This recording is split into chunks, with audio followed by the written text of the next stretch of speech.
A magnitude 3.9 earthquake occurred.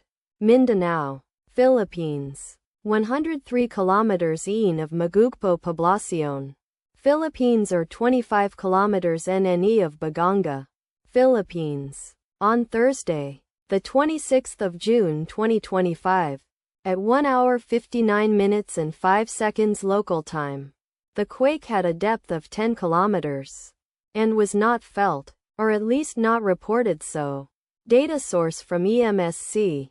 Did you feel it? Let us pray. May the earthquake that occurred not affect our brothers and sisters there. May the earthquake not happen again. And may God protect everyone. Amen.